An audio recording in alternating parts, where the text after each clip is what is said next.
choses spirituelles. Et c'est à lui que je passe devant pour partager la parole de Dieu.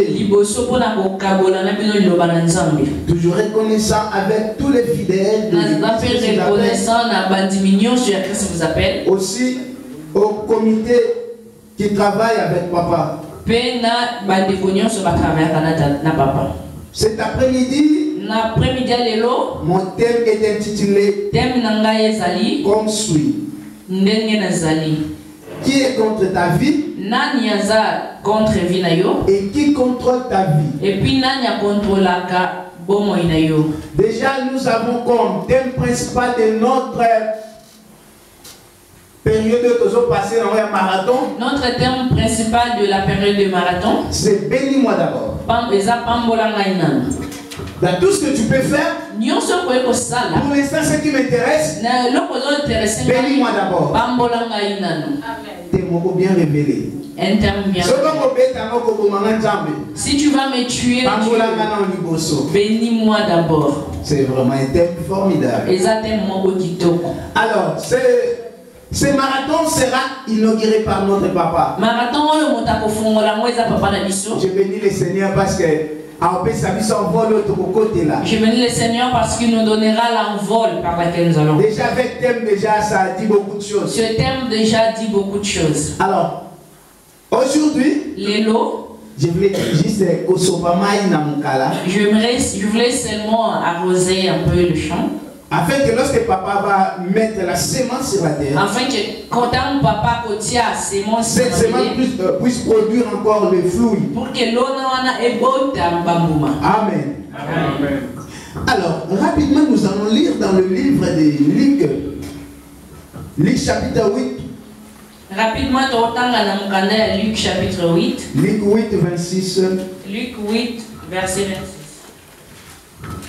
Si quelqu'un me trouve. Luc 8, 26. Luc 8, verset 26. Je lis au nom du Seigneur. Amen.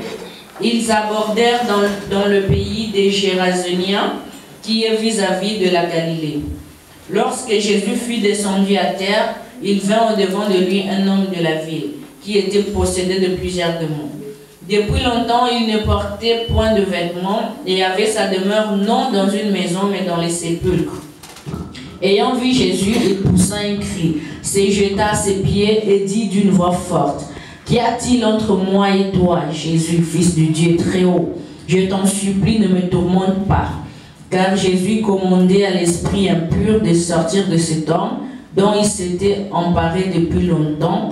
On le gardait lié de chaînes et les fers aux pieds, mais il rompait les liens et il était entraîné par le démon dans le désert. Je continue jusqu'à 36. D'accord. Jésus lui demanda, « Quel est ton nom? » Légion, répondit-il, car plusieurs démons étaient entrés en lui. Et il priait instamment Jésus de ne pas leur ordonner d'aller dans l'abîme.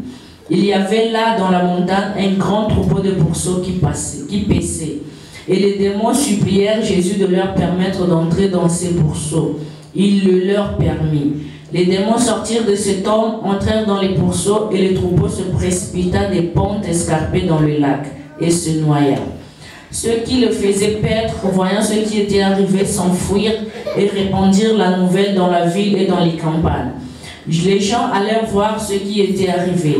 Ils virent auprès de Jésus et ils trouvèrent l'homme de qui étaient sortis les démons, assis à ses pieds, vêtu et dans son bon sens, et ils furent saisis de frayeur. Ceux qui avaient vu ce qui s'était passé leur racontèrent comment le démoniaque avait été guéri. Parole du Seigneur. Amen. Nous pouvons nous asseoir. Ici, on nous relate une histoire d'un jeune homme qui vivait comme tout le monde.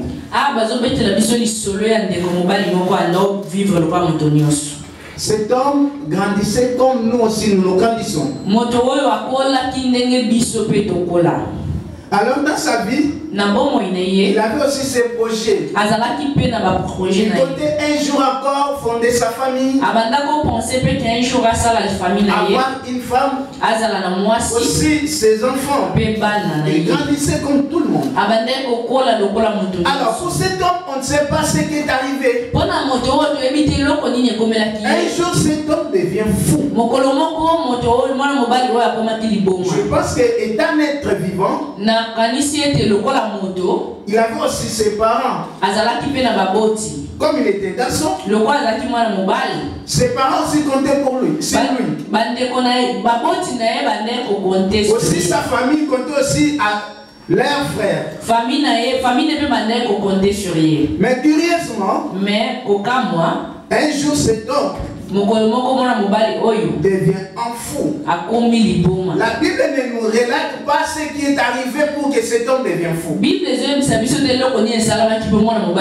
On ne sait absolument rien du tout. Mais ce que la Bible nous dit, c'est que cet homme était un fou. Il vivait dans une ville appelée Gadara. Alors, cette folie-là l'a mené dans un endroit où il se trouvait seul. Il est allé se cacher quelque part dans un cimetière où il forma sa demeure dans un sépulcre. Pendant qu'il vivait là, les démons possédaient cet homme. Il ne faisait plus sa volonté, mais il commençait maintenant de faire la volonté des démons. Alors comme les démons, lorsqu'ils viennent posséder l'homme, les démons viennent avec toute leur force. Si cet homme était sérieux, s'il ne parlait même pas, il était logique. Mais à cause de ce pouvoir des démons, cet homme devient méchant. Alors, cet homme a établi une loi que personne ne devait maintenant venir ici, là où je suis. Si quelqu'un ose d'arriver là où je suis, sera ma rencontre. Alors, là était un cimetière. C'est-à-dire tout le monde était obligé d'aller enterrer leur frère. Cet homme a établi une loi. Je ne sais pas maintenant si le cimetière était toujours utilisé ou l'homme avait mis déjà la loi et personne ne venait là.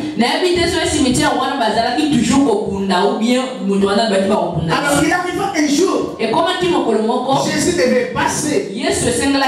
Donc, il y avait déjà une puissance qui était établie. Jésus aussi, étant qu'un homme puissant, devait affronter ce chemin.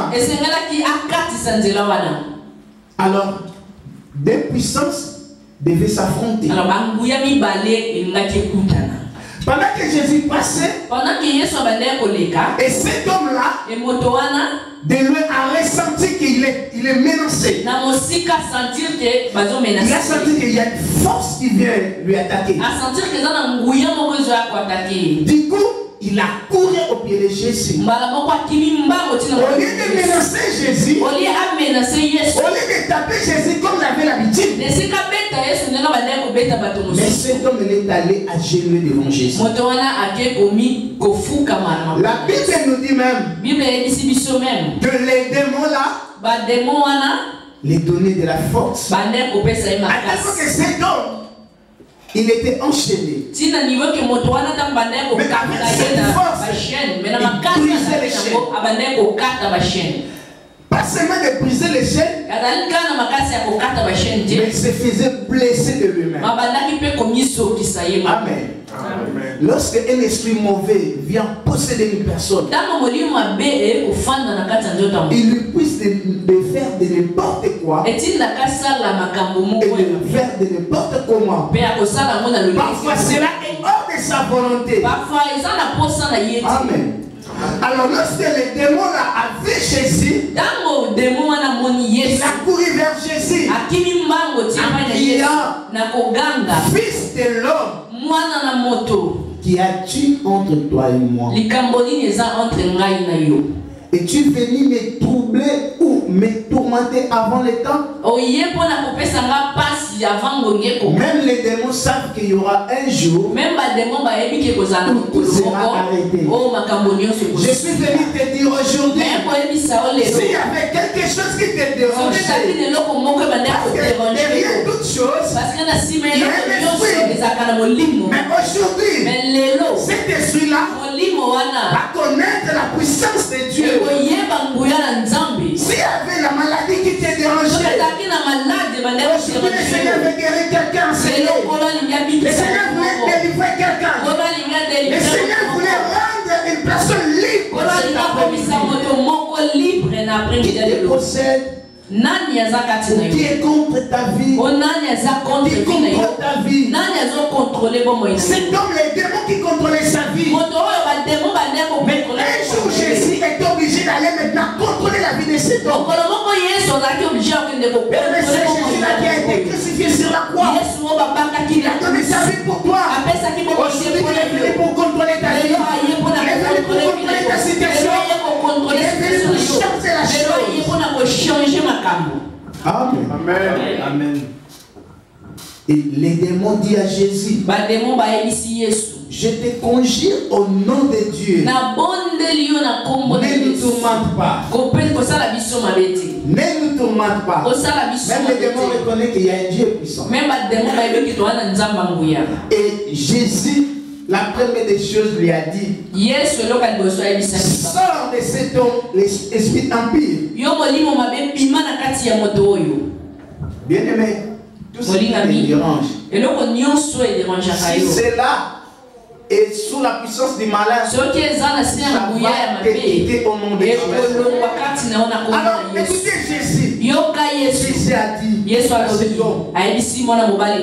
est ton nom? Quel est ton nom? Donc la première des choses que Jésus voulait faire, il voulait identifier la personne. Il voulait savoir qui est ce démon qui contrôlait la vie de cette personne. Et il voulait aussi savoir le nombre de démons qui étaient à cet homme. Aujourd'hui, la première des choses que je voulais te dire, tu dois d'abord identifier ton problème. Il faut d'abord Amen. Problème. Les problèmes qui te dérangent, il faut d'abord identifier. Et Jésus, quand bien même il était Dieu, il a voulu identifier la personne. Il a voulu savoir ce qui se passe dans la vie de cet homme. Il pouvait même chasser ces démons, mais il a bien voulu savoir, identifier la personne. Devant toute chose, tu dois connaître ce qui te trouble. Tu dois connaître ce qui dérange ta famille. Tu dois d'abord connaître ce qui dérange la vie de tes enfants, ce qui dérange ta femme, ce qui dérange ton mari, avant d'aller plus loin. Amen. Amen. Tout d'abord, il faut identifier si derrière ça, il y a un esprit. Et Jésus avait voulu savoir vraiment quel type de démon qui possède cet homme. Parce qu'il y en a plusieurs sortes de démons. Parce qu'un jour, Jésus avait rencontré un homme qui avait l'épilepsie. Après avoir chassé ces démons, les disciples ont venu voir Jésus. Ils ont demandé, mais pourquoi nous n'avons pas pu chasser ces démons? Jésus les a répondu, ces sortes de démons. Donc il y a encore d'autres démons. Ce sortes de démons ne sortent que par des prières. Nous allons passer dans une semaine de marathon de prières, où nous allons passer par des chaînes de prières. Je suis venu te dire qu'il y a d'autres choses plus facilement sortir lorsqu'on dit de Jésus. Mais il y a aussi des problèmes qui sortent après avoir passé dans des prières et des chaînes. C'est pourquoi on avait dit que nous allons gêner. Nous n'allons pas passer aux grèves des femmes, mais nous allons gêner. Ce n'est pas une punition. Ça va t'aider. Parce que je n'ai pas le temps. Mais j'aurais voulu expliquer l'importance de gêne. Même dans la vie normale. Même la vie très important. Il est même recommandé par les médecins. Si j'avais le temps, je voulais vraiment expliquer très bien. Je n'ai pas le temps. Alors le premier point que j'avais voulu savoir, connaître le nom de démons. Deuxième chose, c'était la mission de ces démons et ses œuvres. Bien aimé, il faut savoir que dans mon famille, il y a des choses qui ne sont pas simplement établies comme ça. Les personnes qui ont établi ces choses, ils savaient déjà bien avant. J'étais déjà bien avant. Ils voyaient que ces choses arriveront un jour encore. Même aux petits enfants, ils avaient déjà la mission.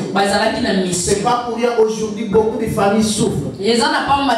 Beaucoup de familles subissent la même maladie.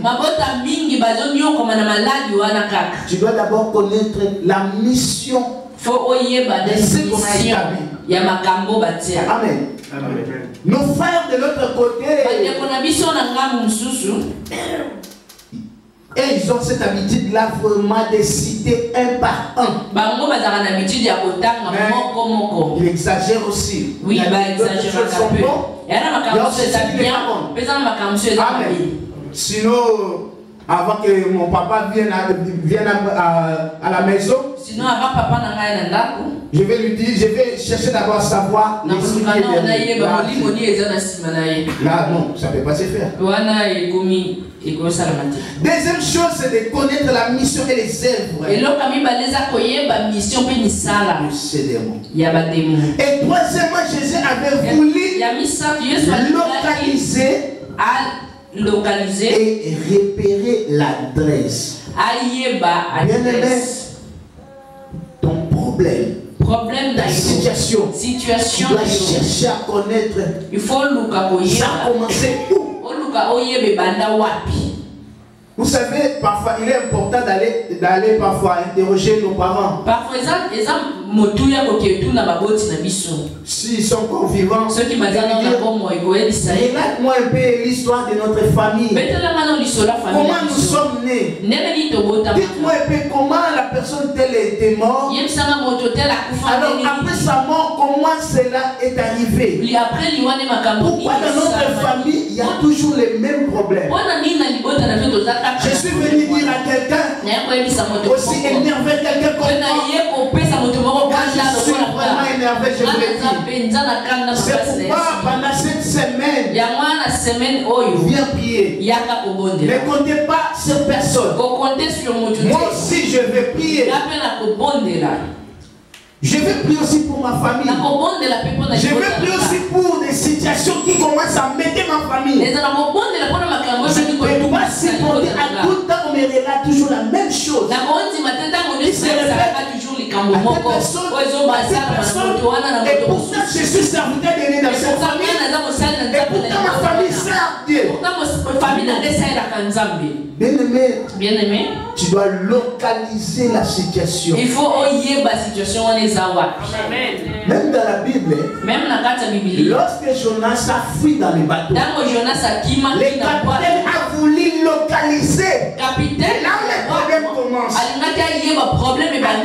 Il a négligé de localiser. Il a attrapé la personne en question qui était la personne causale.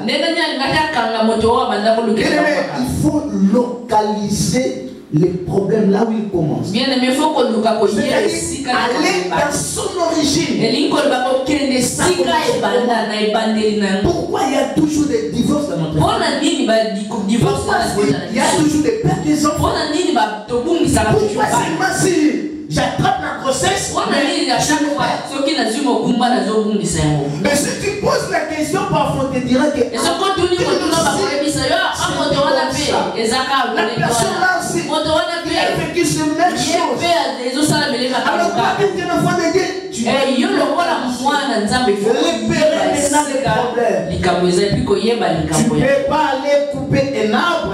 Tu ne peux pas aller jusqu'à ses racines. Est-ce que tu comprends? Est-ce que je comprends? Le mal, c'est ça. Je chasse.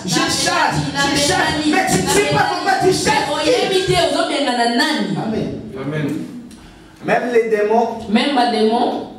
n'ont pas de frontières. Ils n'ont même pas besoin de visa pour arriver jusqu'ici. C'est pourquoi tu vois même la personne ici. Sa vie. Tu remarques comment cet homme est possédé. Oh, Jésus avait remarqué que là-bas, il y a un homme qui est possédé. Et pourtant cet homme avait des projets. Pendant qu'il vivait dans le cimetière, Jésus de l'autre côté, il a entendu sa voix. Parce que parfois il criait plus fort. Je suis venu te dire que ta situation, c'est à cause de crier. Et le Seigneur Jésus a entendu ta voix. Il voulait maintenant te délivrer. Il voulait te rendre libre. Il voulait te donner cette liberté. Tu n'es pas esclave de démons. Tu n'es pas esclave de cette maladie. Tu n'es pas esclave de cette situation. Tu es un enfant de Dieu. Tu as droit à la délivrance. Amen. Amen. Aujourd'hui, beaucoup de gens, même leurs affaires, aussi leurs finances, leurs mariages sont bloqués quelque part. Tu vis l'enfer même dans ta famille. Même dans ta maison. C'est comme si tu es l'étranger dans cette maison. Et pourtant tu es le propriétaire. Tu fais tes affaires. Mais ça ne marche pas. Tu dois chercher à savoir qui possède tes affaires. Amen. Amen. Et quand tu comprends ces choses, c'est alors que tu vas bien prier. Aujourd'hui, beaucoup de gens sont possédés.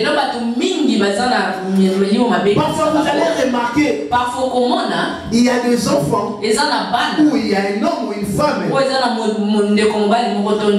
auparavant, il vivait très bien. Il était un bon homme devant sa femme. Il était une femme respectée. Mais du coup, cet homme a complètement changé. On ne sait pas qu'est-ce qui est arrivé avec que cet homme change comme ça. Qu'est-ce qui est arrivé avec que mon enfant change et se comporte de la sorte. Bien aimé, je suis venu te dire. Il y a d'autres personnes qui sont possédées. Ce n'est pas de sa propre volonté. Mais plutôt, les démons sont venus pour les posséder. Amen. Amen. Alors, pendant que Jésus avait rencontré cet homme, les démons maintenant commencent à demander à Jésus. Nous te supplions, maître, ne nous chassez pas loin du pays. Mais envoie-nous même dans ces troupeaux. Bien aimé.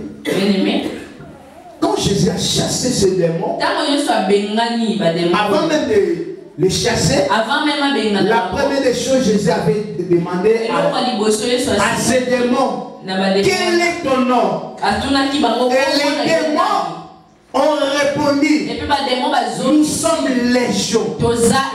C'est-à-dire multitude de démons qu'on ne peut même pas compter. Dans la vie d'une personne, mais il y a plusieurs démons qui sont venus. Parfois on remarque que la personne est devenue très colérique. La personne a changé sa façon de répondre répondre aux gens. On ne comprend pas que cet homme était sérieux. Comment il est devenu comme ça? Qu'est-ce qui est arrivé? Parce que les démons l'a possédé. Bien aimé, quand les démons arrivent dans la vie de l'homme, vous allez comprendre que cet homme a complètement changé. Alors les démons ont demandé à Jésus, chassez nous-mêmes dans ces troupeaux de porcs. Et Jésus a entendu même les prières des démons. Il a chassé. Donc qu'est-ce qui est arrivé après avoir les démons soient chassés? Les démons sont allés entrer dans un groupe de pourceaux. Ces pourceaux étaient des pourceaux bergers par un propriétaire. C'est-à-dire la personne avait comme richesse les troupeaux. Mais du coup, il a remarqué que ces troupeaux quittent la bergerie et sont allés se jeter dans la mer. Je suis venu dire à quelqu'un, parfois tu ne comprends pas comment tes affaires ont complètement changé. Pourquoi tes enfants sont devenus petits? Comment ton mari a changé? Mais il est devenu coureur de jupons. Comment ta femme était soumise? Mais quelques jours après, il a changé. Comment les choses marchaient bien? Mais du coup, c'est changé. Or, lorsque Jésus chassait les démons, les propriétaires de ces pourceaux ne savaient absolument rien. Du coup, parce que les démons aiment habiter dans un corps ou dans un objet, ils ont demandé à Jésus de les laisser aller vivre. Après, les pourceaux sont allés se jeter dans la mer. Or, même les animaux n'aiment pas mourir. Ils ont besoin de la vie. Mais les démons les ont menés se noyer. Peut-être que tu ne sais pas. Parfois, quelque part, on chasse les démons. Parfois, il y a une personne qui est possédée des démons. Mais toi, tu as compris pour lui. Les démons qui sont morts et cherchent à les installer quelque part. Et parce que tu n'as pas la vie de prière, tu ne pries pas pour tes enfants, tu ne pries pas pour ton mari, tu pour les démons viennent posséder ces démons. Je te pose la question, comment il a changé? Tu ne sais pas que quelque part on a chassé les démons et ces démons sont venus posséder son corps. Parfois on voit les gens laisser suicider. Pourquoi? C'est parce qu'ils sont possédés. Cet esprit-là venait quelque part et puis on possédait la personne. Je suis venu activer quelqu'un. Tu dois veiller sur ta vie. Tu dois veiller sur ta famille. Il faut beaucoup prier. Tu ne sais pas ce qui se passe ailleurs. Tu ne sais pas les démons qu'on chasse. Chasse habiter peut-être que ces démons voulaient venir habiter dans ta famille. Pas la vie de prière dans ta vie. Tu dois être un homme de prière. Il faut toujours veiller. Il faut chercher Dieu. Par les jeûnes de prière. Tu dois chercher à localiser ton problème. Pendant cette semaine, avant de venir prier, tu dois d'abord savoir quel est le problème qui dérange ta vie.